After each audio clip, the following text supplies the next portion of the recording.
Good morning students. आज हम बात करने वाले हैं आपके सामाजिक मानव शास्त्र के प्रश्न पत्र में नातेदारी की श्रेणियों के बारे में।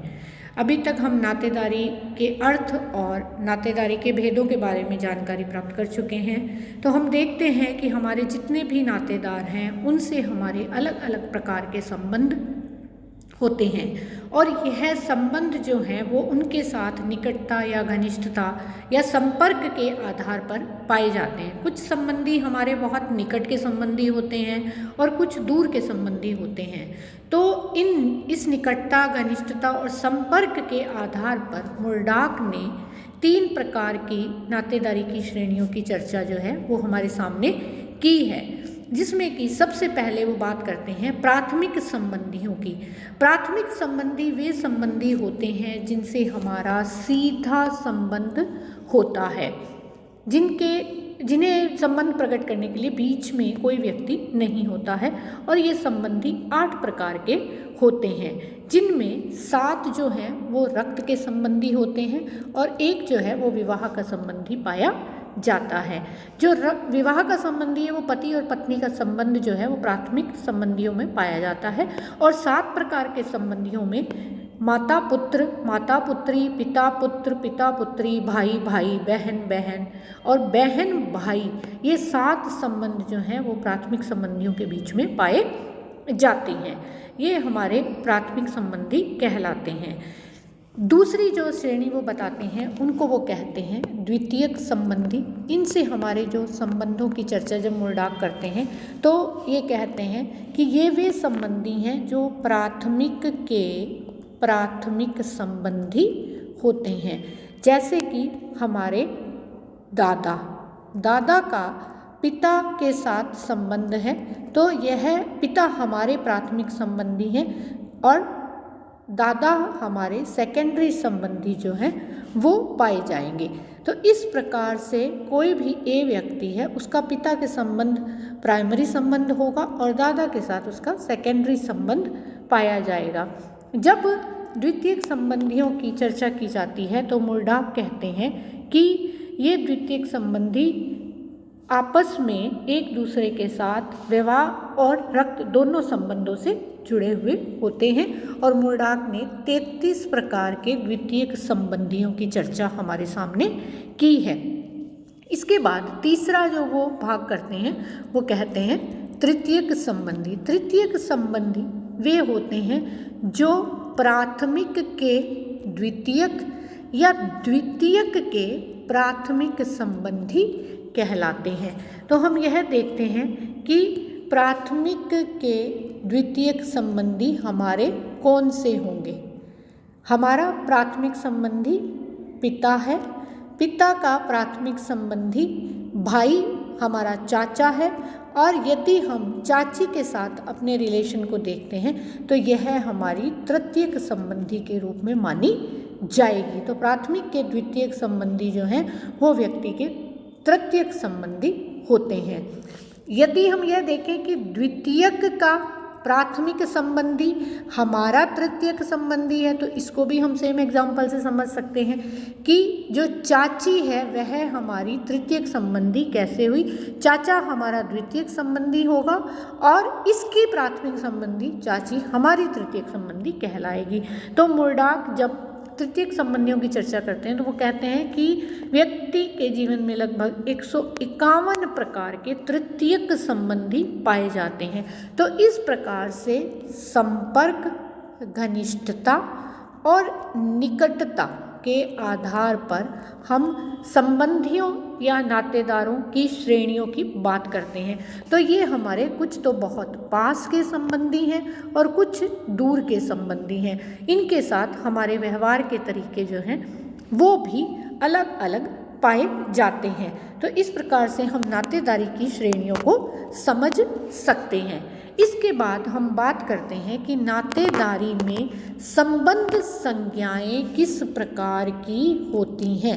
नातेदारी के अंदर जब संबंध संज्ञाओं की चर्चा करते हैं तो यह हमें दिखाई देते हैं। ये ऐसी संज्ञाएं हैं जिनका प्रयोग विभिन्न प्रकार के संबंधों के समझने या उल्लेख के लिए किया जाता है।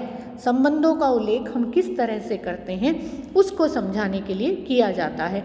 जब भी हम किसी नातेदार के नियम या व्यवहारों को समझना चाहते हैं तो हमें उन्हें पुकारने के लिए कुछ शब्दों का प्रयोग करना होता है कि हम उसे किस नाम से पुकारेंगे। और यह विभाजन जो है, जिस भी नाम से हम पुकारते हैं, जो विभाजन हम करते हैं, यह वास्तविकता के साथ सामंजस्य हमारा स्थापित करता है, लेकिन कभी कभी यह स्थापित नहीं भी करता है। यहाँ पर मैं आपको मॉर्गन नामक समाज विज्ञानी का एग्जाम्पल देना चाहूँगी, जिन्होंने इराविक्स जनजाति का अध्ययन किया और हमें यह समझाने का प्रयास किया कि इराविक्स लोगों में नातेदारी के संबंधों का या उनके नामों का उल्लेख करने का तरीका जो है वो अन्य लोगों से भिन्न प्रकार का है। जैसे कि वे कहते हैं, जो पिता हम हिंदी भाषी जो लोग हैं वो अपनी पिता शब्द से हमारा एक ही अर्थ होता है कि जिसने हमें जन्म दिया है, संतान का पिता वह कहलाता है। लेकिन यहाँ पर वे पिता के भाई को भी पिता के शब्द से जानते हैं और माता के भाई को भी पिता के नाम से संबोधित करते हैं। यानी एक ही शब्द को कितने लोगों के लिए उपयोग में लिया जाता है। इस प्रकार से वे बहुत सारे ऐसे शब्दों की खोज करते हैं जो विभिन्न जनजातियों के अंदर एक ही शब्द जो है वो प्रयोग में लिया जाता है अपने संबंधियों को बुलाने के लिए। मॉर्गन जो कहते हैं वो कहते हैं कि नातेदारी तत्व को समझने के लिए शब्दावली का अध्ययन जो है वो बहुत ज़्यादा जरूरी है।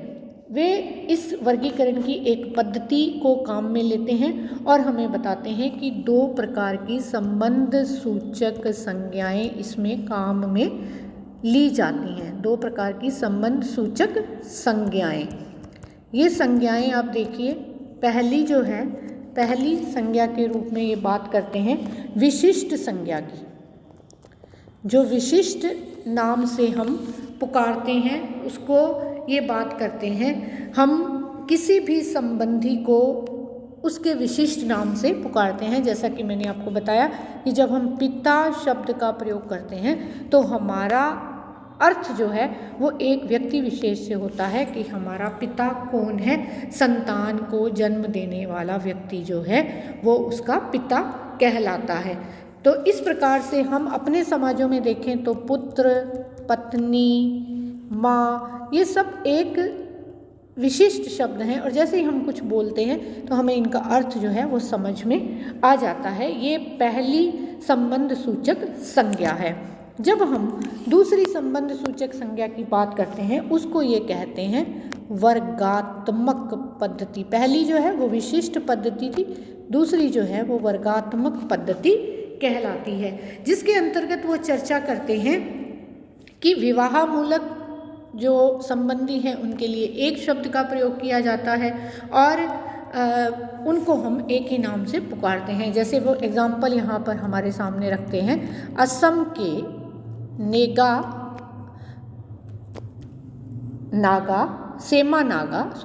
असम के सेमा नागा जो है वो एक शब्द का प्रयोग करते हैं जिसको कहते हैं वो अप्पू। अब ये अप्पू जो शब्द है उसको वो बहुत सारे संबंधियों के लिए काम में लेते हैं। किस किस के लिए? पिता, पिता के भाई, माँ की बहन, बहन के पति इत्यादि के लिए प्रयोग में लिया जाता है। इसी प्रकार आमी शब्द बुआ और सास के लिए प्रयोग में लिया जाता है। यानी कि एक ही शब्द कई सारे लोगों को पुकारने के लिए काम में लिया जाता है। यहाँ पर क्रॉपर और लोवी 2 मानवशास्त्री हुए हैं जो यह समझाने का प्रयास कर रहे हैं। लोवी जो हैं ये कहते हैं कि भाषा की दृष्टि से संज्ञाओं का वर्गीकरण करें तो हमें प्रत्येक संबंध के लिए एक विशिष्ट संज्ञा मिल जाती है और व्यवहारिक दृष्टि से यदि यह संभव नहीं हो पाता है तो ये विशिष्ट जो संज्ञा है ये वर्गीकृत रूप में हमारे सामने आती है, इसका वर्गीकरण होने लगता है। तो इस प्रकार से हम विशिष्ट संज्ञाओं और वर्गीकृत संज्ञाओं के रूप में जो है वो इसको समझ सकते हैं। इसका जो महत्व है उसकी चर्चा करते हुए रिवर्स कहते हैं कि नातेदारी में ये जो विभिन्न संज्ञाएं हैं ये सामाजिक कार्यों की सूचक है, सामाजिक प्रकारों की सूचक हैं, और इस प्रकार से जो भी यह व्यक्ति कार्य करता है उसको उस संज्ञा के नाम से पुकारा जाता है। जैसे उरांव जनजाति में, एग्जाम्पल देते हुए समझाते हैं, उरांव जनजाति में टाची शब्द जो है वो पिता की बहन के लिए, मौसी, मामी और सास के लिए प्रयुक्त किया जाता है। तो इस प्रकार से एक ही शब्द से वे बहुत सारे लोगों को पुकारते हैं।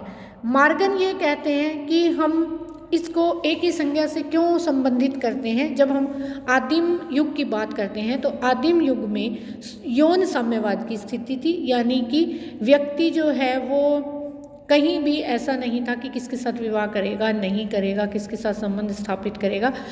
उस युग से गुजरते गुजरते आज हम जिस युग में आए हैं, जिसको हम एक विवाही परिवारों या युग की संज्ञा देते हैं, तो वहाँ पर क्या हुआ कि एक ही नाम से सभी को पुकारा जाने लगा। तो इस प्रकार से हम जो है आज माता और पिता का जितना विशिष्ट रूप से प्रयोग देखते हैं शब्दों का, वो हम उस वक्त में नहीं देखते थे। उस एक शब्द के द्वारा कई लोगों को पुकार दिया जाता था। उसके बाद बात हम करते हैं लेवी स्ट्रॉस की। लेवी स्ट्रॉस जो हैं वो यह समझाने का प्रयास करते हैं इन संज्ञाओं के बारे में, हमें बताते हैं कि यहाँ पर विवाह योग्य और विवाह में अयोग्य लोगों के लिए शब्दावली में कुछ लोगों संज्ञाओं का प्रयोग किया जाता है। कुछ समाजों में एक व्यक्ति उन सभी के साथ विवाह नहीं करता जिनके लिए एक नातेदारी संज्ञा प्रयुक्त की जाती है, और वह उन्हीं व्यक्तियों की श्रेणी में विवाह करता है जिन पर एक अलग या एक विशेष संज्ञा शब्द प्रयोग में लाया जाता है। तो वो जो संबंध का सिद्धांत देते हैं वो सह संबंध का सिद्धांत जो है वो नातेदारी के अंदर देते हैं। तो इस प्रकार से बहुत सारे समाज वैज्ञानिक, अगर हम मैलिनोवस्की की बात करें जिन्होंने कि आदिम जनजातियों पर बहुत अधिक अपना कार्य किया है, वो कहते हैं कि हम जब शब्दों का अध्ययन करते हैं तो उसके साथ साथ हमें व्यवहार और उनके नियमों का अध्ययन भी करना चाहिए। व्यवहार और व्यवहार के साथ उसके जो व्यवहार करने के नियम हैं उनके ऊपर भी बात करनी चाहिए। तो इस प्रकार से हम नातेदारी और नातेदारी में प्रयुक्त शब्द, संज्ञाओं और उसके तंत्र को समझ सकते हैं। तो ये नातेदारी से संबंधित कुछ विशिष्ट और वर्गीकृत संज्ञाओं की चर्चा जो है वो यहाँ पर की गई है। धन्यवाद।